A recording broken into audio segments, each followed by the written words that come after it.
Natural hair colour కోసం చూస్తున్నారా? అయితే Anoos henna and black expert వాడండి.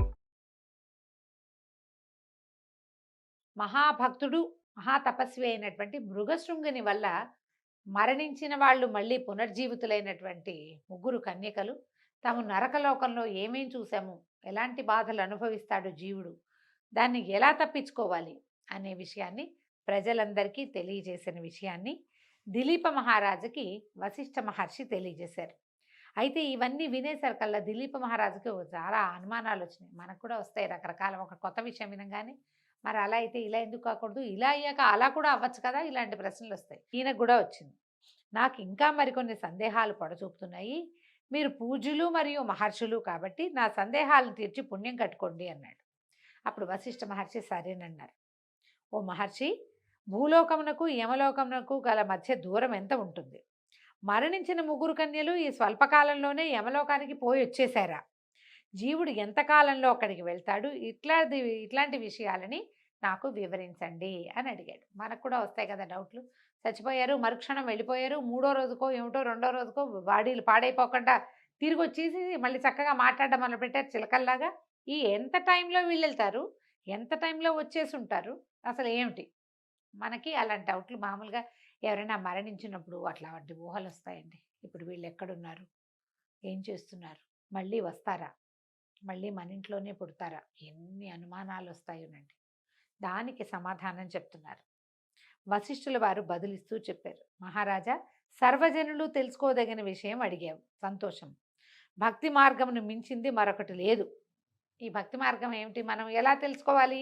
దీన్ని చక్కగా ఎవరి దగ్గరైనా అడిగి తెలుసుకోవాలి. మనమే ఆలోచించుకుంటే మనకు సమాధానాలు రావు. భక్తి మార్గమే దీనికి. మనం ప్రార్థన చేస్తే, తపస్సు చేస్తే, పూజిస్తే సమాధానాలు లభిస్తాయి. మరణించిన ముగ్గురు కన్యలు పుణ్యాత్ములైనందువల్లనే మళ్ళా బతికారు. మాఘమాస నదీ స్నానాన్ని చేయటం వల్లనే వాళ్ళంతటి పుణ్యాత్ములయ్యారు. యమలోకానికి వెళ్ళి రాగలిగారు. ఇప్పుడు ఇతను బతికించటమే కాదు, మృగశృంగుని వల్ల జీవించటము వాళ్ళకి ఒక అవకాశం అయితే, అంతకుముందు కూడా మాఘమాస నదీ స్నానాలు విరివిగా చేసి ఉండటం వల్ల మరణం వచ్చినప్పటికీ వాళ్ళకి పునర్జీవనం వచ్చే అవకాశం లభించింది. వీళ్ళు తొందరగా వెళ్ళి రాగలిగారు కూడా. మాఘమాస నదీ స్థానానికి అంతటి మహత్తరమైన శక్తి ఉంది. దీనికి నిదర్శనంగా ఒక ప్రత్యేకమైన వృత్తాంతాన్ని చెప్తానంటున్నారు. ఇప్పుడు సమయం గురించి చెప్పకుండా ఆయన ఇంకో వృత్తాంతంలోకి దిగారు. పూర్వం పుష్కరుడు అనేవాడు ఇట్లే యమదూతల చేత పరలోకమునకు తీసుకొని పోబడి తిరిగి భూలోకానికి వచ్చాడు. ఈ పుష్కరుడట. ఇతని చరిత్రను కూడా శ్రద్ధగా వినమంటున్నారు. పుష్కరుడు అనేటువంటి బ్రాహ్మణుడు మిక్కిలి జ్ఞానవంతుడై సమస్త జీవుల యందు దయ కలిగి ప్రవర్తించేవాడు. పరోపకారమే ఇతని జీవిత లక్ష్యం. ఇతడు ప్రతి మాఘమాసమందు నదిలో స్నానం చేసి జపతపాదులు, విష్ణు పూజలు, పుణ్యకార్యాలు, దాన ధర్మాదులు చేసేవాడు. మాఘమాస వ్రతదీక్షాపరుడై సదా భగవంతుని సేవ ఎందే కాలం గడిపేవాడు. భజనలు, భగవన్నామ సంకీర్తనలు చేసేవాడు. ఇతడు శ్రీమన్నారాయణుని పరమ భక్తుడిగా ప్రసిద్ధికెక్కాడు. ఒకనాడు యమలోకంలో యముడు పుష్కరుని ప్రాణాలు తీసుకురమ్మని తన భటులైన యమదూతలకి ఆజ్ఞాపించాడు. యమకింకర్లు సరేనని భూలోకమునకి తెంచి పుష్కరుని ప్రాణాలు తీసుకుని యమలోకానికి వెళ్ళి యమధర్మరాజు ముందు పుష్కరుని నిలిపారు. సింపుల్గా తీసుకొచ్చి పట్టేశారనమాట. ఏలిక, మీ ఆజ్ఞ ప్రకారం పుష్కరుని ప్రాణాలు తెచ్చాము. ఈ జీవికి ఏ శిక్ష విధించారో తెలియజేయండి, అమలు పరుస్తామన్నారు. హాహాకారాలు చేస్తారట, అంటే గట్టిగట్టిగా అరుస్తారనమాట. యమలోకానికి ఏ తెంచినా కూడా, అంటే మరణించిన తర్వాత కూడా అమిత బ్రహ్మ తేజస్సుతో ప్రకాశిస్తున్న పుష్కరుణ్ణి యమధర్మరాజు చూసి అరే ఆహా అనుకున్నాడట. నా దగ్గర కూడా ఇతను వెలిగిపోతున్నాడే అని అనుకొని ఏం చేశాడట, బ్రహ్మ తేజస్సుతో వెలిగిపోతున్న పుష్కరుణ్ణి తన పక్కనే కూర్చోమని ఈ పక్కన కూర్చోబెట్టుకున్నాడు. కూర్చోబెట్టుకున్న తర్వాత అతనికేసి బాగా పరకాయించి చూశాడట. చూసేసరికల్ అసలు విషయం గ్రహించి భయంతో ఉణికిపోయాడట. వణికి అంత ఆగ్రహంతో, ఓ చిత్రగుప్త, ఏమిటిది, పాపిష్టివాడైన పుష్కరుని ప్రాణాలు తీసుకురమ్మంటే పరమభక్తాగ్రేసరుడు, విష్ణు పూజా దురంధరుడు, పుణ్యమూర్తి అయినటువంటి ఈ పుష్కరుణ్ణి తెచ్చారేమిటి? నాకు ఇదెంత నగుబాటును తెప్పిస్తుందో కదా. అసలే విష్ణు భక్తుడు, విష్ణుదూతలు ఈ విషయం గ్రహించకముందే ఇతన్ని సగౌరవంగా భూలోకానికి పంపించేసేయండి అని చెప్పాడు. మామూలుగా విష్ణు భక్తులు అంటే మనం కార్తీక పురాణంలో కూడా వింటాం. విష్ణు భక్తులు వీళ్ళు విష్ణు సాయుధ్యం పొందుతారు. విష్ణు పార్షదులు వచ్చి శంఖమాలాలంకృతులుగా, అంటే శంఖ చక్ర ఆయుధాలు ధరిస్తారు, పద్మమాలాలంకృతులుగా ఉంటారు. మెళ్ళో పద్మాలు ధరించి సాక్షాత్తు విష్ణు స్వరూపులుగా కనిపిస్తారు. సారూప్యముక్తి పొందిన వాళ్ళు, భగవంతుడి స్వరూపాన్నే పొంది ఉంటారు. వాళ్ళొచ్చి తీసుకెళ్తారు. ఇప్పుడు ఈయన మహావిష్ణు భక్తుడు, మనం ముందు కథలో ముందే చెప్పుకున్నాం. ఆయన విష్ణు భక్తుడు, తర్వాత మాఘ స్నానాలు చేసేవాడు, విష్ణు పూజ చేసేవాడు. ఈయన్ని యమభట్టులు ఎట్లా తీసుకొస్తారు? లెక్క ప్రకారం, పురాణాల ప్రకారం తీసుకురాకూడదు. వాళ్ళొచ్చే లోపల వీళ్ళు తీసుకొచ్చేసారనమాట.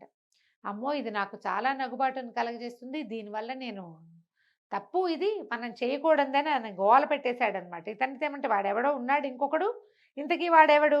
ఓరి మూర్ఖ భటులారా, పాపిష్టి పుష్కరుడు అనేవాడు ఆ గ్రామం నందే మరికొకడు ఉన్నాడురా. అతనిని తెమ్మంటే పుణ్యాత్ముడైన ఈ పుష్కరుని తెచ్చారేమిట్రా? మీ వల్ల నా గౌరవమే నశిస్తుంది కదరా అని గోల పెట్టేశాడట ఆయన. అంటే టెన్షన్ ఫీల్ అయ్యాడు యమధర్మరాజు. ఆయన ఒకే పేరుతో ఉంటారు కదా మనుషులు. మనం ఇలాంటి కథలు వింటాం, పురాణాల్లో వింటే కొంచెం వింతగా ఉంటుంది. జరిగుండొచ్చు అట్లా కూడా. ఈయన ఎందుకు తెచ్చారు అని చెప్పి శీఘ్రమే పుణ్యాత్ముడై బ్రహ్మ తేజస్సుతో ప్రకాశిస్తున్న పుష్కరుడికి క్షమాపణలు చెప్పి మా పొరపాటుని మన్నించమని వేడుకొని మీరు ఇంకా భూలోకానికి వెళ్ళండి, వెళ్ళి రావండి అని చెప్పారు. చెప్తే ఈ పుణ్యాత్ముడైన పుష్కరుడు కూడా యమభటులు చేసిన తప్పిదానికి విచారించి, సరే యమధర్మరాజా, ఎలాగూ యమలోకానికి వచ్చాను కదా, ఇక్కడ విశేషాలన్నీ చూసి వెళ్తాను అని చెప్పాడు. అసలే తాము చేసింది తప్పు. అబ్బాయి మేము చూపించమండి అంటే బాగుండదు కదా. వీళ్ళు యమధర్మరాజు పొరపాటు పడ్డాడు. ఆయన స్పెసిఫిక్గా ఇంకొక ఆయన ఉన్నాడని చెప్పకుండా పుష్కరుడు అని పేరు చెప్పేసరికి వీళ్ళు ఈ పుష్కరుడి పేరుతో ప్రసిద్ధుడైన వాడిని యమభట్టులు తీసుకొచ్చారు, పొరపాటును తెచ్చేశారు. ఇప్పుడు ఆయన ఏదైనా ఒక చిన్న రిక్వెస్ట్ అడిగేది, ఇదంతా చూపించండి నాకు అంటే వద్దని ఎట్లా అంటాం? తను చేసింది పొరపాటు కాబట్టి సరేనని యమలోకాన్ని చూపిస్తానన్నాడు. పుష్కరుడు యమలోకమందలి వింతలు విశేషాలు, 4 దిక్కుల యందు నరులు, అదే పాపులు పడుతున్నటువంటి యమయాతనలు, ధర్మయుక్తంగా శిక్షించే యమలోక శిక్షాస్మృతి ఇత్యాదిక యమలోక విశేషాలన్నీ ఆకలింపు చేసుకున్నాడు. అక్కడ పాపులు అనుభవిస్తున్నటువంటి శిక్షలను చూసి అవి చూడలేక భయపడి శ్రీహరి శ్రీహరి అని హరినామ సంకీర్తన చేయటం మొదలుపెట్టాడట. నారాయణ నారాయణ అంటున్నాడనమాట. పుష్కరుడు చేసే హరినామ సంకీర్తనను వినిన పాపులందరూ తమ తమ పాపముల నుండి విముక్తులు కాసాగారు. ఇక అక్కడ ఉండలేక వారు అనుభవిస్తున్న బాధల్ని సహించలేక భూలోకానికి తిరిగి వచ్చేశాడు. మరింత విష్ణు భక్తితోటి మెలగసాగాడు. అమిత పుణ్యాత్ముడైనందువల్ల పుష్కరుడు యమలోకానికి పోయి తిరిగి రాగలిగాడు. అత్యంత పుణ్యాత్ములైన వారికే ఇది సాధ్యపడుతుంది. దీనితో 9వ రోజు పారాయణ పూర్తయిందండి. మనకి ఇలాంటివి విన్నప్పుడు ఏంటో భయము గుబులు వస్తాయండి. భయపడాల్సిన అవసరమే లేదు. మనం మాఘ పురాణం చదవటమో, మాఘ పురాణం వింటమో, మాఘమాసం స్నానం, కార్తీక స్నానం అదేమిటో చేయాల్సిందే అన్నదే కాదండి. అది లేకపోయినా, మనం ఇవి చెయ్యలేకపోయినా, చెయ్యాలి నియమం, చేయలేకపోయినా కూడా నామ సంకీర్తన వల్ల కూడా మనం సమస్యల నుంచి బయటపడతాం. భగవన్నామం, ఎప్పుడు భగవంతుడి నామాన్ని నోట్లో ఉంచుకోవటం, ఎవరికైనా కావలసినంత, చెయ్యగలిగినంత, లేదనకుండా సహాయం చేయటం. నరసేవే నారాయణ సేవ అంటారు. ఎవరికైనా సహాయం చేయటము, ఒట్టి నామ సంకీర్తన ఏదో ఒట్టిగా శ్రీరామ జయరామ జయ జయరామ లాంటి నామాలైనా, ఖాళీగా ఉన్నప్పుడు సినిమా పాటలు పాడుకుంటాం కదా, అలాంటప్పుడు ఖాళీగా ఉన్నప్పుడు ఏదైనా ఒక నామ సంకీర్తన చేసుకోవటం, భగవంతుడిని ప్రతిరోజు ఏదో ఒక నామంతో తలుచుకోవటం. ఏదైనా ఒక మంచి జరిగితే ఇదంతా నాదే అని భావించకుండా, నా యొక్క గొప్పతనంతోటే కాకుండా భగవంతుడు సహాయం చేశాడు, భగవంతుడు ఉన్నాడు అని నమ్మి ప్రవర్తించడం వల్ల కూడా మనం నరకలోక బాధలు పడం. మోక్షం ఇవాళ ఈ జన్మలో కాకపోతే వచ్చే జన్మ, తర్వాత జన్మల్లో అయినా లభిస్తుంది. అవకాశం ఉన్నవాళ్ళు ఏదైనా మాఘ స్నానం చేసి సూర్యనారాయణ మూర్తికి దండం పెట్టుకుంటే మంచిది. 9వ రోజు పారాయణ పూర్తయిందండి. రేపు ఉదయం 10వ రోజు పారాయణతోటి మళ్ళీ కలుసుకుందాం. నమస్కారం.